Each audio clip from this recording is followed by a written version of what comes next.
په روایت کې راځي چې رسول کریم صلی الله علیه وسلم به چې کله د سهار لمونځ وکړي نو خپلو مبارکو صحابه کرامو ته به مخ راواړوي او ورته وبې ویل هل رأى احد منكم من رؤيا آیا په تاسو کې یو چا خوب لیدلی دی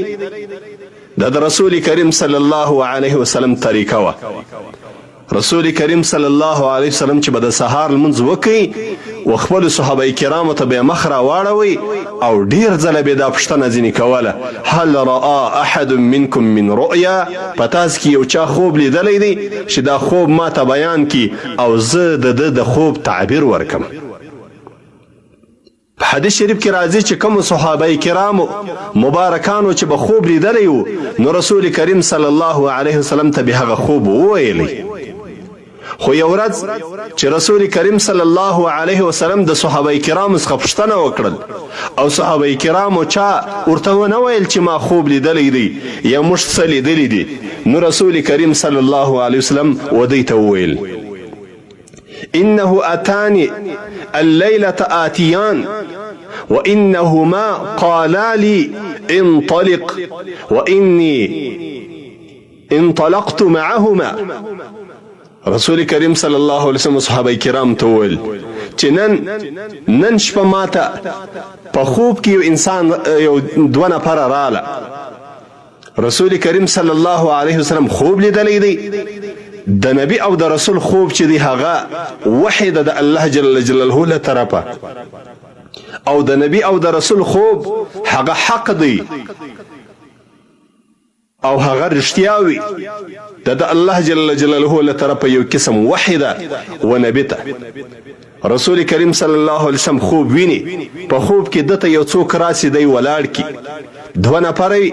دغه دوه نفره ورسول کریم صلی الله علیه وسلم ته وایي چې درځه رسول کریم صلی الله علیه وسلم فرمایلی دي چې زه د دغو دوه انسانانو سره ولاړم دغه روایت چې مختلفو د احادیثو کتابو کړی دی په مختلفو الفاظو باندې را نقل شوی دی په یو روایت کې راځي رسول کریم صلی الله علیه وسلم فرمایي چې زه یو غره ته وخېژولم په دغه روایت کې چې رسول کریم صلی الله علیه وسلم بیان کړی دی او بخاری شریف راخستی دی بس رسول کریم صلی الله علیه وسلم دونه وایي چې زه دغه دوه نفرو راوستم یو سړي ته داسې یو سړي ته یې راوستلم چې هغه سړی د هغه سړي څنګه وهلی دی دغه سړي چې څنګه وهلی دی او یو بل انسان ورته ولاړ دی د الله رسول صلی الله علیه وسلم ته الله تبارک وتعالی یو عجیب منظر ورښکاره کوي یو فرشته ده یو انسان ته ولاړ دی دا فرشته و دغه انسان ته چې څنګه وهلی دی دا فرشته ورته ولاړه ده او د دغې فرشتې په لاس کې یو لوی غټ کاڼی چې په عربي کې ودې ته صخره وایي په پښتو کې موږ ودې ته کاڼی وایو یو لوی کاڼی په لاس کې دی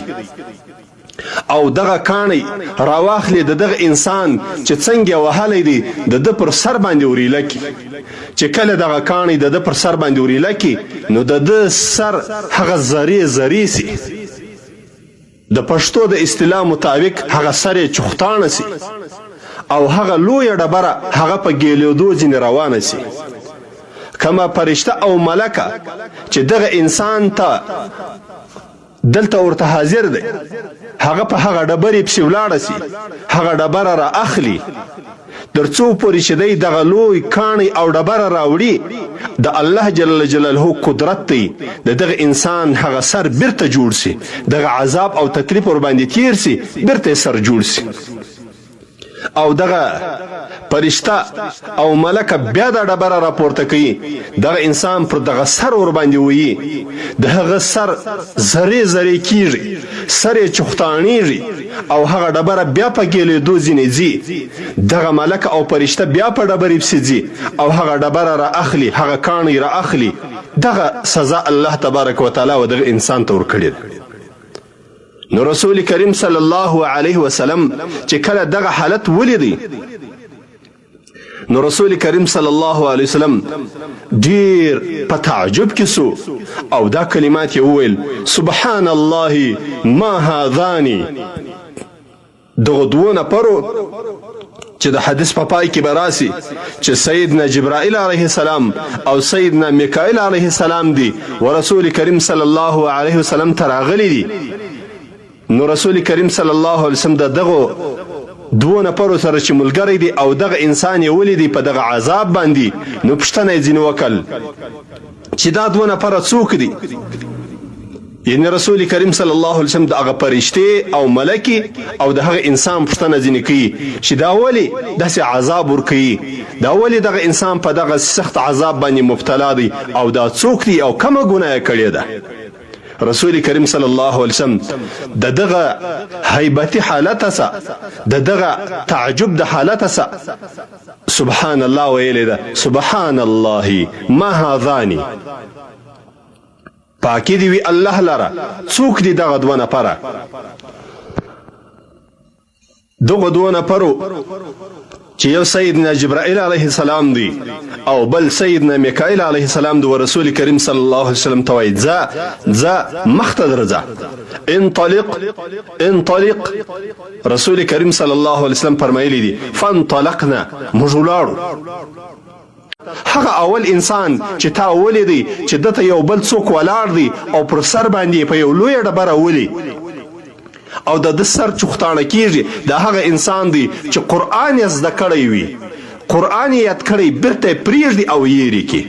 فانه الرجل یاخذ القرآن فيرفضه، دا هغه انسان دی چې قرآن یې زده کوي بیرته یېر کوي. وینام عن الصلاة المکتوبه، او دا هغه سړی دی چې فرض لمونځ پرېږدي ځینې بیده سي. دونه لوی عذاب دی د الله جل جلاله و دغو انسانانو ته چې د فرض لمانځه څخه قصدن بېدېږي. فرض لمانځه په کیسه کې نه دی، د فرض لمانځه